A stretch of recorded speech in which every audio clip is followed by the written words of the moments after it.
เพออยู่ติดเจนเฮ็ดนังอำหูหันวนว่าวันหนึ่งตีปองเจอ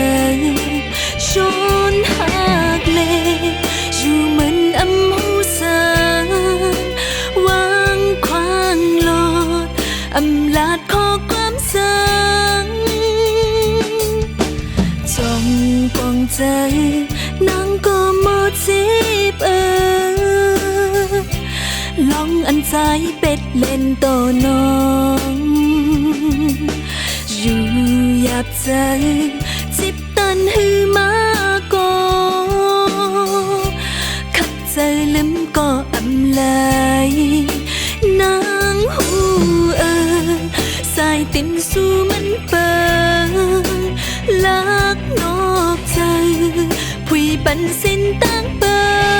ดสู่ลืมต้อยหันเมนนางมีหิมข้างสู่เป็นก็หักสู่อำเขาเจอตั้งหักนางมีต่อสู้อิงองนางอยู่สีตาปอขึ้นเล็บหลังสดเข็นก็มาโหเจอตั้งหักนางไว้เหมือนตั้งเลนอำมีกาขันตาสู้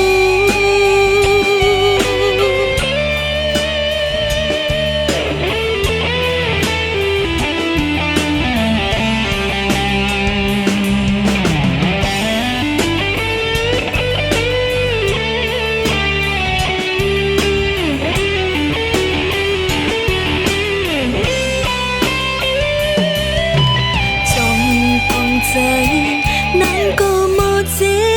บลองอันใจเป็ดเล่นต่อน้องอยู่อยากเจอจิบตันหือมาก็ขัดเจอลืมก็อำลายนางหูสายตินสู้มันเปิดลักนอกใจผุยปันสินตั้งเปิ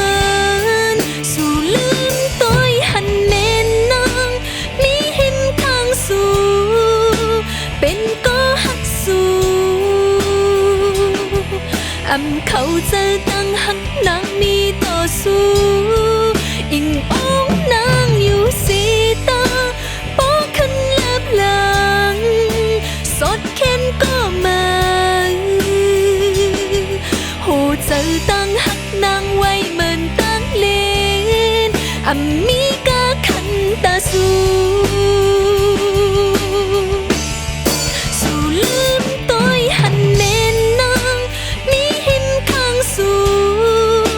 เป็นก็หักสู่อำเขาเจอตั้งหักนางมีต่อสู้อิงอกนางอยู่สีตาปอขึ้นเล็บหลัง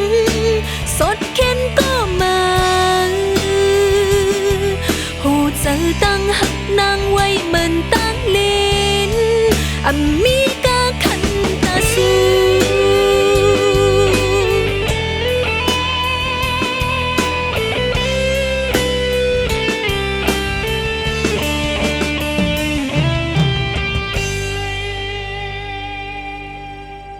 ลืมต้อยหันเน้นนางมีหิมข้างสู่เป็นก็หักสู่